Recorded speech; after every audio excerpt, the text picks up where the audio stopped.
So we're going to go over this quiz. Remember, I post these links to these quizzes in the community tab. Give you guys like a whole week to go through it. So last week, I posted a quiz for the Security Plus 601 certification exam. And in that quiz, I told you guys to go watch these videos pertaining to social engineering, malware attacks, password attacks, artificial intelligence attacks, and machine learning. All right, so the first question from this quiz was this. So an attacker sends a targeted email with a malicious attachment to a user in your company. This attacker researched public information about the user to send a quote unquote more personal and targeted email to the user. So which of the following is this type of attack? So they sent a targeted email to a specific person in your company. Correct answer for this would be called spear phishing. So spear phishing, like it says in the red at the bottom, this is one of the most common social engineering attacks where the attacker searches for public info about the victim to send a targeted email to steal information. So instead of them just spamming out stuff to everybody in the company, they pick a target, send it to that target in hopes that that target clicks whatever so that they can do whatever it is they set out to do. Next question. It says, which of the following is true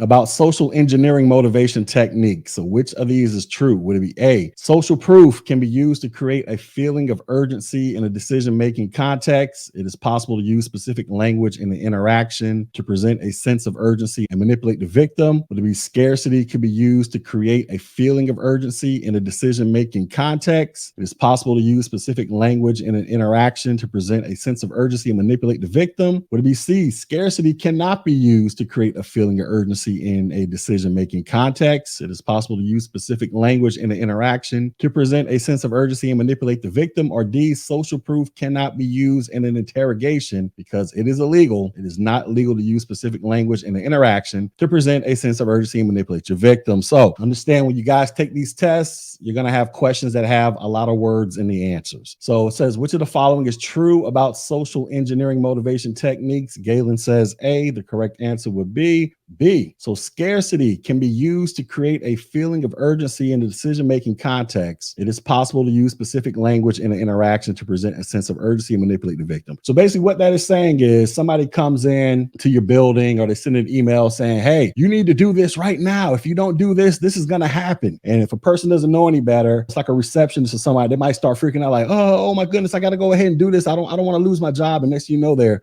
granting somebody access. They're clicking on links they have no business clicking on. And next thing you know, all types of chaos and confusion ensues. That's what this question is talking about, by creating a sense of urgency in somebody who doesn't know any better. They're manipulating their feelings in order to think that this person is going to lose a job or cause some type of headaches if they don't do this specific thing. Next question. A blank is a small space that can usually fit one person and is used to combat tailgating. So would that be a tunnel gap, a tunnel trap, a piggyback, or an access control vestibule? So a blank, this is a small space that can usually fit one person and is used to combat tailgating. And the correct answer to this would be a access control vestibule, also known as a man trap. So tailgating, basically, if you guys don't understand what tailgating is, just think of somebody opening a door with the little access card, the badge into the door, then somebody behind them saying, hey, can you hold the door open for me? That's tailgating. A man trap can prevent that because when you enter a man trap, basically how these things are designed, or how they should be designed, is you may have to badge into a door and then that'll open that one door. Then you go into this certain area. And then before you can enter through another door, you got to wait for the first door to close. And then you go to the second door and the security guard will either buzz you in, or you got to put a key code in, or you got to badge yourself in. But basically it prevents multiple people from entering a space at a time, or tailgating, I should say. That's what access control vestibules or man traps are designed to do. Next question. Which of the following recommendations can be used in user security awareness education? Would it be A, you need to adhere to the organization's clean desk policy, which states that all documents, electronics, personally owned devices, and other items be put away or locked away when the user is not at his or her desk or other work areas? Would it be B, always screen your email and phone calls carefully and keep a log of events? It's also known as communications vetting. Would it be C, use encryption when possible to protect emails, phone calls, and data? Or would it be D, all of these are correct? So which of the following recommendations can be used in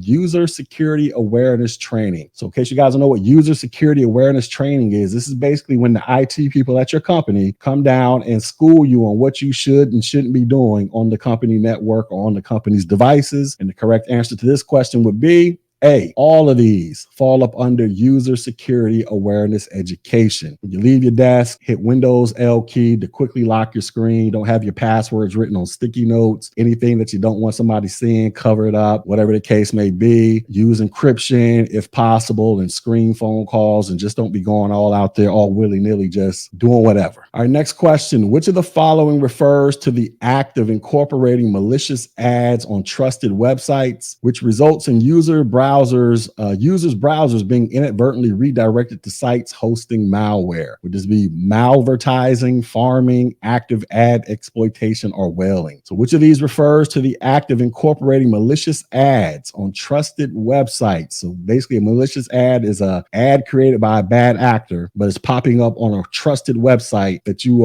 have been known to visit. And once you click on that ad, it's going to take you to the bad actor's website and cause headaches for you. So which one of these would this be? The correct answer would be, this is called farming. Farming is what this is, ladies and gentlemen. You click on one of those ads, you get redirected to a site, and next thing you know, you got malware just flooding your computer. Which of the following is true about spear phishing? Would it be A, spear phishing attacks use the Windows Administrative Center? Spear phishing is phishing attempts that are constructed in a very specific way and directly targeted to specific individuals or companies. Spear phishing, whaling, and phishing are the same type of attack, or spear phishing attacks use the Windows PowerShell. So which of these is true about spear phishing? Correct answer would be, this would be B. Spear phishing is phishing attempts that are constructed in a very specific way and directly targeted to specific individuals or companies. An example of spear phishing might be, you might create an email that is specifically targeted to the manager of a department at some company in hopes that you can get this manager to click that email, click the link, and cause all types of headaches and confusion. If it wasn't spear phishing and just regular phishing, you would just blast it out to everybody in the company. That's essentially the difference, right? This is very targeted who you're going after. Next question. Derek is the CEO of a Fortune 500 company. He received an email with a malicious attachment. Once Derek clicked on the attachment, malware was installed on his system. Which of the following best describes this attack? Would this be smishing, vishing, whaling, or pretexting? So Derek is the CEO of a company. He got an email with a malicious attachment. He clicked it and malware was dropped onto his system. This would be an example of what is known as whaling. So it's a social engineering attack similar to spear phishing. However, in a whaling attack, the attacker targets